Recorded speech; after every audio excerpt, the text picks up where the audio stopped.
Bonjour à tous et bienvenue dans un nouveau podcast Matcha Blabla. Aujourd'hui, grave mood automne. Il est actuellement 6h28 précisément du matin. Je suis réveillée depuis 4h30 et j'ai grave fait un matcha automnal. Et là, je suis grave motivée. Enfin, là, je suis sous un plaid, je suis trop motivée à évoluer, on va dire, dans ce mois de octobre. En cette saison de automne, pardon. Donc aujourd'hui, on va parler d'un sujet grave sérieux qui peut toucher pas mal de personnes. Je pense qu'il touche même pas mal de personnes. Et si j'ai choisi d'en parler, c'est parce qu'on est en septembre aujourd'hui. Enfin, à l'heure où je vous parle. Attendez, il faut que je regarde à quelle heure. Ok, actuellement nous sommes en septembre, mais à l'heure où vous écouterez, normalement nous serons le 5 octobre. Ça me fout quand même la pression de me dire ça parce que mon podcast que je sors normalement avec ma sœur qui sont sur les tabous, que normalement vous avez déjà... Enfin, normalement il est déjà sorti.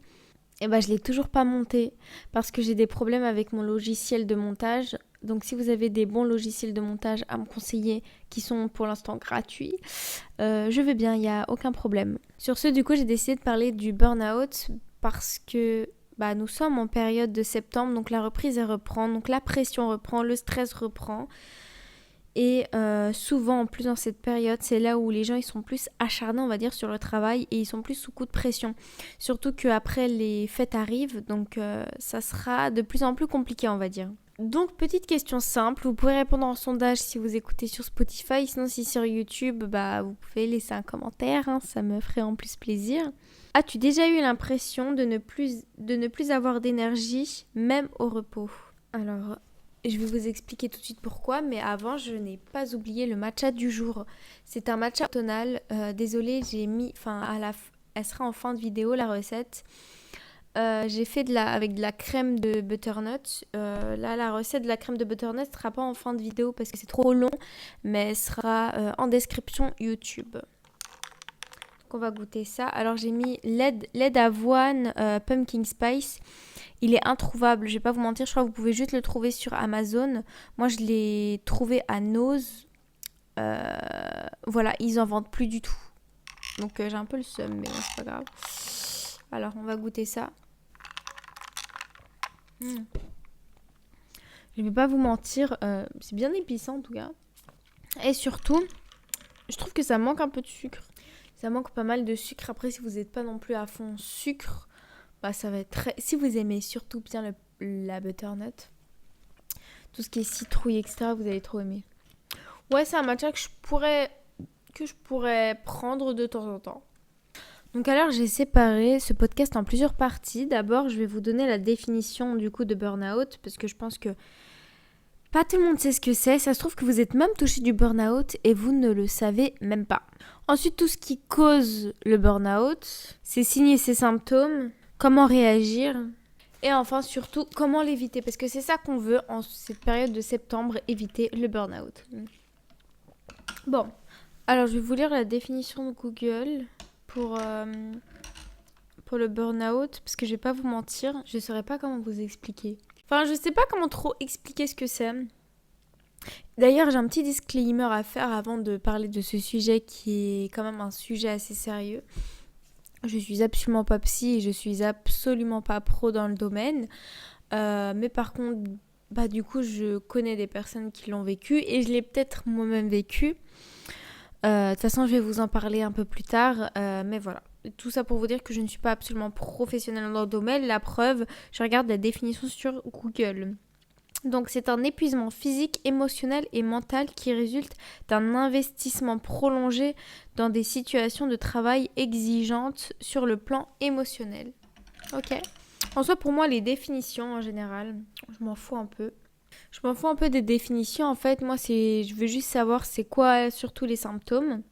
Et il y a selon une analyse produite par la santé publique en France, la souffrance psychique liée au travail concerne 5,9% des femmes et 2,7% des hommes en 2019, soit le double par rapport à 2027. La source c'est FRM. J'arrive pas à trouver sur INSEE. Enfin, attends, c'est INSEE. Le burn-out touche 7% des salariés français, soit environ 30 000 personnes. Il y a 480 000 salariés en détresse psychologique au travail.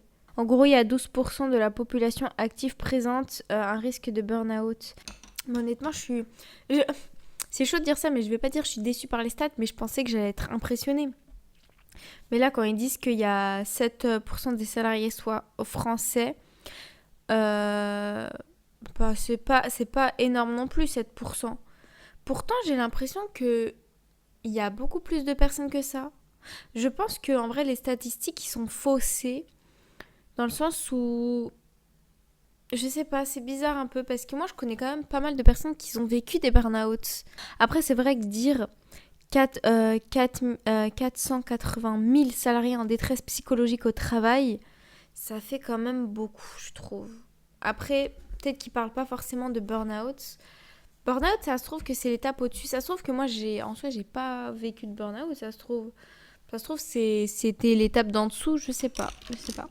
Donc, qu'est-ce qui cause le burn-out? Je pense qu'il y en a beaucoup qui vont se poser la question en mode pourquoi? Parce que quand on sait pourquoi, et ben c'est à ce moment-là qu'on peut l'éviter. Par exemple, si tu sais pourquoi tu grossis, bah là tu vas pouvoir l'éviter. Par exemple, si tu sais que tu grossis parce que tu manges trop de beignets, bah tu vas limiter les beignets. Enfin, c'est hyper simple. Donc en gros, c'est à cause de tout ce qui est surmenage et je pense qu'il y en a beaucoup qui vivent ça. Par exemple, en soi, c'est pas vraiment du surmenage, mais je vais vous prendre l'exemple de mon copain. Genre, et en fait, on lui met beaucoup, on va lui mettre beaucoup la pression parce qu'il n'a pas des bonnes statistiques.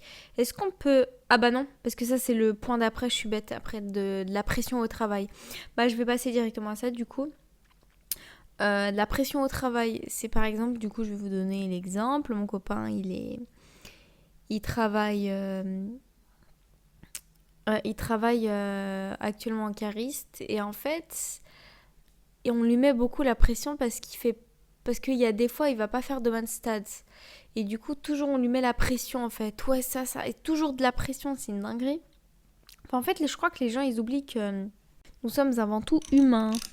Rien à voir. Vous avez vu, j'ai acheté des nouvelles tasses. Je les ai achetées à BM. Celles que je vous ai montrées là. Que vous pouvez voir sur TikTok. Ou sur la photo d'ailleurs. Parce que maintenant, je mets mes matchas en photo de profil. Enfin... sur la couverture, donc si vous pouvez la voir, je la trouve trop belle, on dirait vraiment, je sais pas, j'aime trop. Et la prochaine fois, je vais en mettre une autre, mais bref, j'ai acheté une nouvelle tasse, elles sont trop belles. Ce qui peut causer aussi le burn-out, c'est le déséquilibre entre la vie perso et vie pro. En général, les personnes qui souffrent de burn-out, c'est qu'ils mettent tellement, en fait, ils mettent genre 80% de leur temps au travail et 20% du temps dans leur milieu personnel. Après, j'ai l'impression qu'il y en a, c'est tellement 100%, mais ils ont pas... Enfin, je connais pas la vie des gens, mais ils ont pas de burn-out. Je vais vous citer par exemple une personne, Andiella. Voilà, Andiella, toute ma vie, vraiment, je l'aime trop, cette meuf. Gros big up à elle. En plus, elle avait fait un pop-up. J'ai tellement le seum de pas avoir été parce que... par manque de moyens. Non, je rigole. En vrai... c'est peut-être une bonne chose, mais en fait, le truc, c'est que j'ai reçu la bourse beaucoup trop tard et je pouvais pas demander à mon copain de me payer le billet pour aller à Paris. Après, à 4h du mat, parce que du coup, moi, si j'allais aller, pour moi, ça allait être minimum 4h du mat. Et j'allais acheter une chaise pour m'asseoir, genre les chaises pour m'asseoir juste devant et j'allais attendre comme ça. Parce que pour moi, je fais pas 4 heures de queue, je préfère attendre l'ouverture. C'est comme pour les impôts, ça. Moi, je préfère venir à l'ouverture, comme ça, j'attends pas à la queue. Même aux impôts, je viens 1 heure à l'avance, j'attends toujours la queue en plus, donc j'imagine même pas le pop-up de Millie Matcha. Bah, elle travaille vraiment 100%. Après, même dans ses vacances, elle travaille. Vous savez, elle fait des vacances en mode où elle a plus du tout de téléphone pendant 1 mois. C'est bien beau tout ça, mais elle travaillait en même temps dans tous les cas. Elle travaillait du coup sur son PC, elle travaillait sur sa marque. Mais je pense que le burn-out, ça va surtout être causé peut-être par rapport aux salariés, mais les personnes qui sont entrepreneurs en fait, pour eux leur vie c'est leur travail, genre le travail c'est toute leur vie, qu'ils n'ont pas forcément, vous voyez, ces problèmes. Elle travaille vraiment 24 heures sur 24, elle met tout son temps et son énergie là-dedans, dans son travail. En fait c'est ce qui la fait vibrer et du coup elle fait pas de burn-out, enfin en tout cas pour l'instant, parce que ça fait pas non plus une éternité qu'il y a la marque, ça doit faire peut-être 2 ans, je sais même plus. crois qu'elle a ouvert en 2022. Non, pas en 2022, en 2023, je crois, je sais plus. Après, ce qui va l'amplifier en plus, ce qui amplifie le burn-out, c'est l'isolement, le perfectionniste et le manque de solutions. Et je pense le plus, c'est vraiment le manque de solutions. Genre, quand tu sais pas comment t'en sortir, bah tu remontes pas au niveau de la surface, quoi. Maintenant, je vais vous dire les symptômes. Donc, si vous souffrez de ces symptômes-là, faites attention à vous et surtout, prenez soin de vous. Donc, il y a tout ce qui est physique. Donc tout ce qui est fatigue, troubles du sommeil. Voilà, en fait, tout ce qui... Tu vas te ressentir que tu es plus fatigué que d'habitude. Et que même si tu fais tes, je sais pas, 7 heures, 8 heures de sommeil, bah t'es fatigué, ton corps il est fatigué. Peut-être pas vous, je pense peut-être pas vous forcément, mais ton corps genre il est fatigué. Il y a aussi émotionnel, irritation, anxiété ou alors perte de motivation. Je pense que la perte de motivation c'est quelque chose qui est souvent courant. Donc si vous avez une perte de motivation, après ça dépend quand même parce que vous pouvez ne plus, faut pas tout mélanger. Vous pouvez avoir une perte de motivation. Ça arrive à tout le monde. À ce moment-là, faut juste pas baisser les bras et continuer.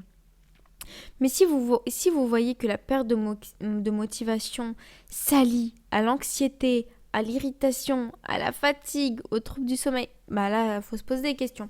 Mais si c'est juste une petite perte de motivation et tout, ah bah, je suis en burn-out, non, faut pas jouer avec ça. Après, il y a le comportemental, enfin, tout ce qui est lié au comportement. Vous sentez plus l'envie, on va dire, de vous isoler. Vous avez une grosse perte de productivité. En gros, vous pouvez travailler, vous essayez de travailler plus, mais vous êtes moins productif. Je sais pas s'il y en a qui sont dans... Moi, je me rappelle le nombre de fois où ça m'est arrivé, où plus je travaillais, mais moins j'étais productif. Ça, c'est tellement horrible, mais je vais pas vous mentir, c'est horrible. Aussi, vous pouvez avoir des petits sentiments de inutilité. Après, c'est pas parce que vous avez pas tous ces points que je viens de citer que vous n'êtes pas en burn-out. Et puis, ça se trouve que vous avez certains points, mais que vous l'êtes pas non plus. Enfin... par rapport à ça, faut surtout en parler. Là où du coup on va passer à comment réagir. Si vous sentez que vous avez un de ces symptômes, faut surtout en parler. Après honnêtement, en parler à vos proches, je sais pas, parce que les profs souvent, ils veulent tellement notre bien, en mode ouais, en fait, ils veulent trop notre bien qu'ils vont être en mode ouais non, faut que t'arrêtes, faut que t'arrêtes de travailler, faut que tu fasses ça, non, mais non. Vous voyez, en fait, ils veulent essayer. Enfin, je sais pas, mais enfin pour moi, les proches, je trouve qu'ils ont pas assez de recul par rapport à nous.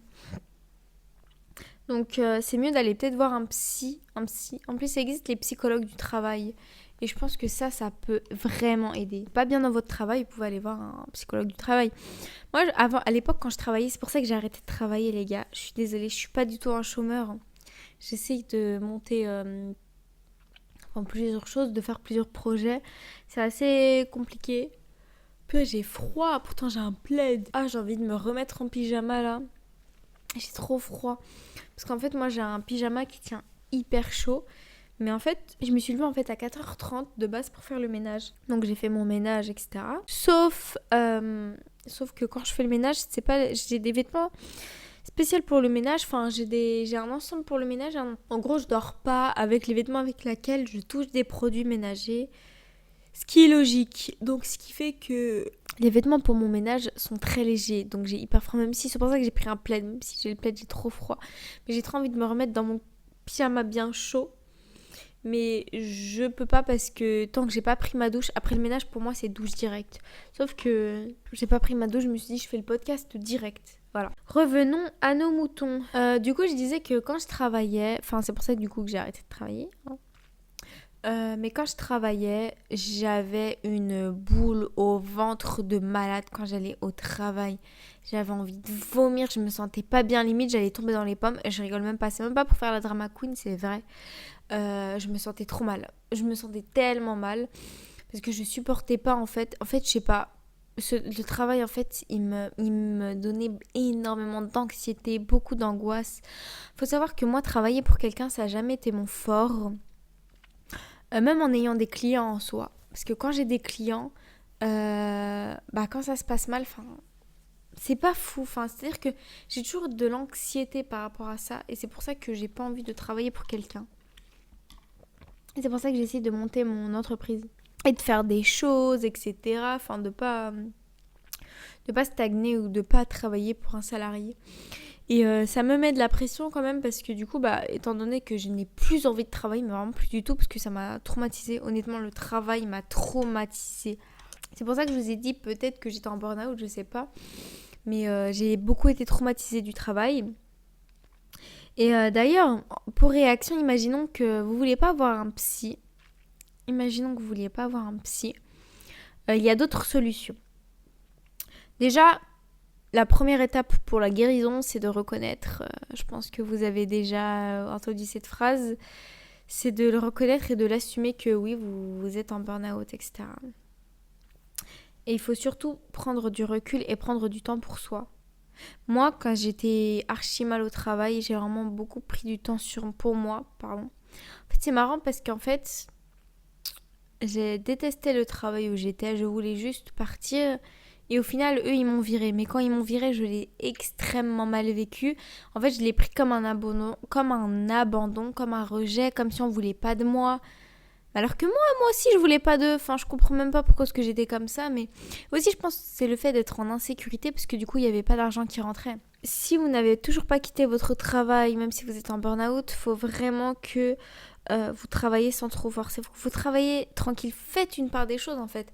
Ayez du temps pour vous, pour le perso, et du temps pour le travail. C'est-à-dire que moi, je le vois avec ma mère. Enfin, ça, c'est un truc, ça me hante.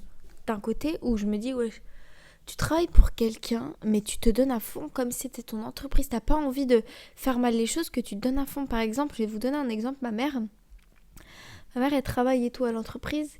Et quand elle rentre chez elle, enfin quand elle rentre du coup chez elle, elle va continuer de travailler. Pourtant, c'est pas elle. À un moment, enfin, elle était en week-end. On marchait, on allait dans un centre commercial et je vois elle est tout le temps sur son téléphone ou à un moment elle est en appel, je me rappelle plus trop. Et du coup je dis tu fais quoi? T'es en mode oui, excuse-moi, attends, il faut juste que je réponde, c'est par rapport au travail. Mais t'es en week-end, pour moi faut pas mélanger la vie pro vie perso. Là tu passes du temps avec ta fille, t'auras du temps pour ton travail quand tu reviendras au travail. Ou même par exemple quand on va dans un café, avec ma mère on aime beaucoup faire ça, aller dans un café, prendre des affaires, travailler, etc.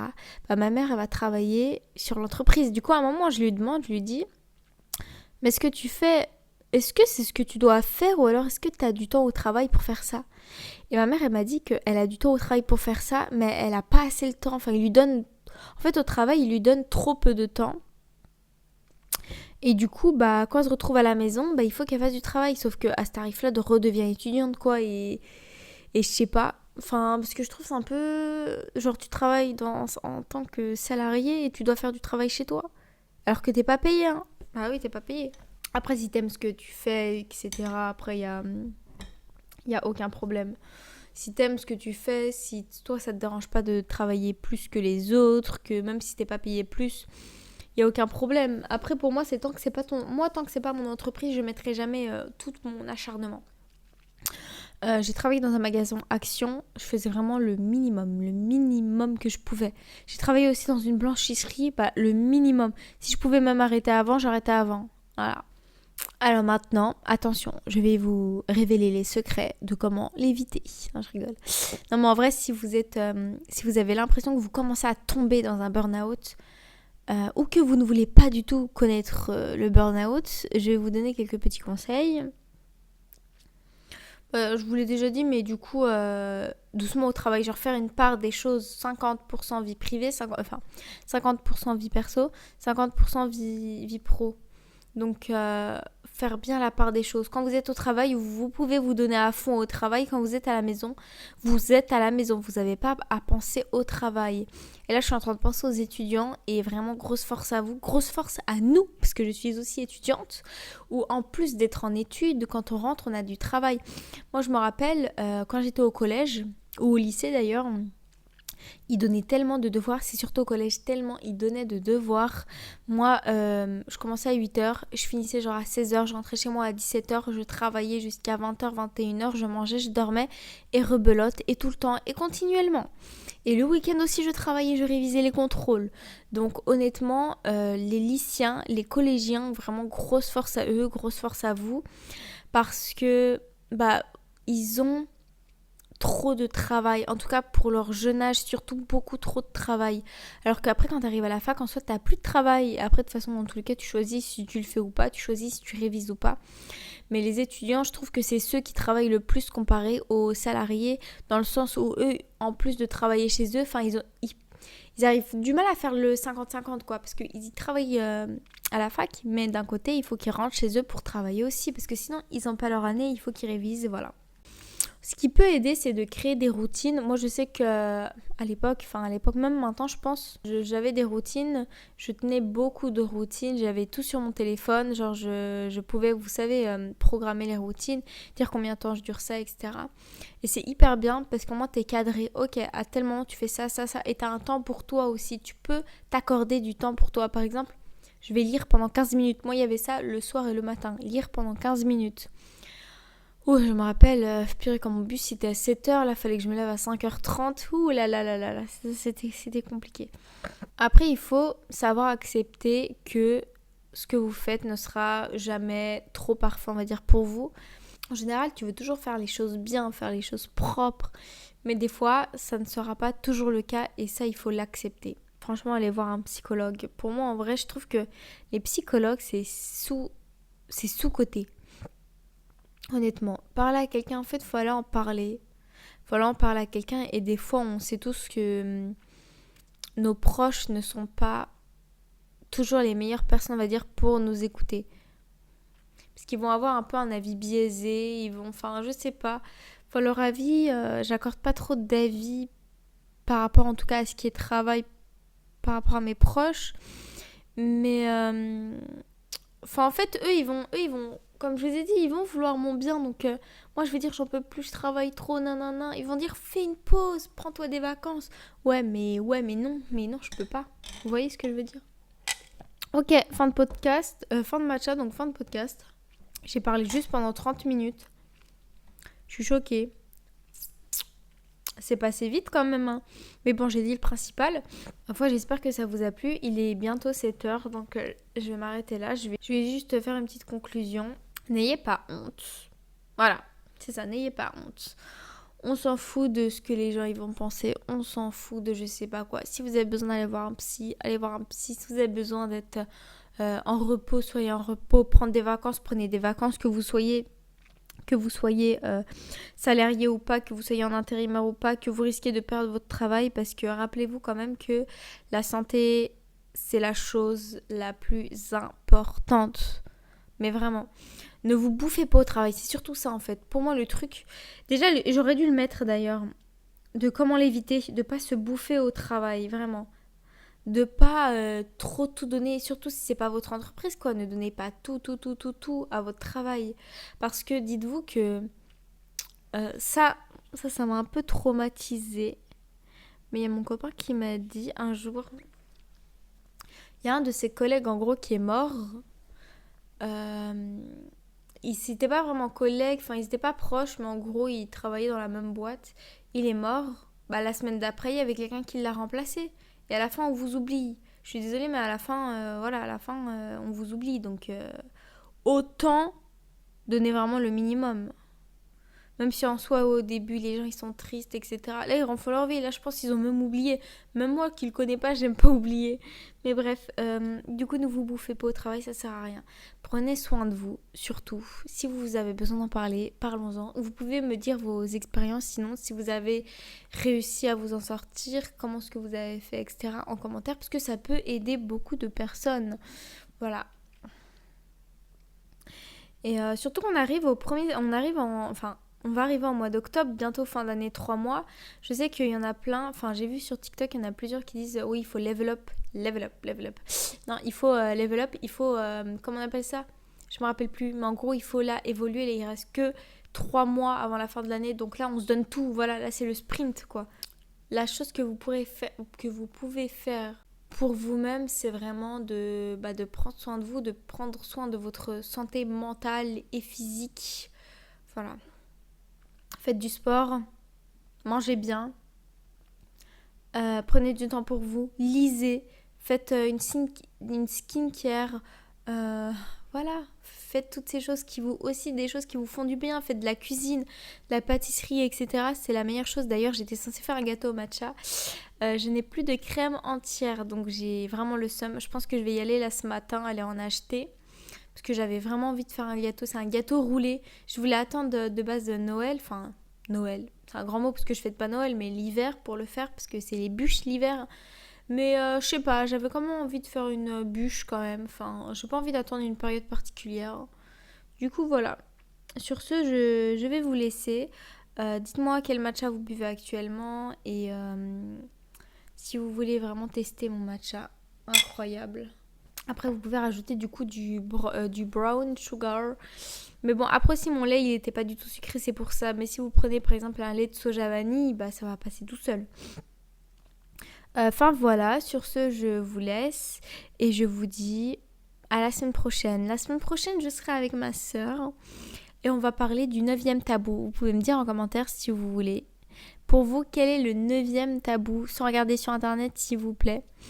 Parce qu'il y a un top 10. Voilà. Et du coup, on est rendu au 9e tabou. Et même moi, je me rappelle plus. Purée, je l'avais vu hier, je crois, j'ai regardé hier. C'était quoi que j'avais parlé? Mais bon. Sur ce, je vous laisse. Moi, je pense que je vais aller déjà prendre ma douche. C'est le principal, prendre ma douche et monter mon podcast. Peut-être avec un café. Parce que je suis mood café un peu, il fait froid. Là, j'ai bu une boisson glacée parce que c'est en glacé. La prochaine fois, je testerai en chaud. Mais là, je suis vraiment dans le mood café. Je déteste le café, mais les cafés latte avec v'là le sirop et tout, c'est trop mon dada. Il faut que j'en rachète. De toute façon, je vais aller au magasin tout à l'heure, comme je vous l'ai dit. Je pense que je vais y aller avec ma mère. Mais bon, on s'en fiche. Prenez soin de vous, les gars. Faites attention à vous et on se calme. Voilà, allez. Bisous, les gars, et à la semaine prochaine.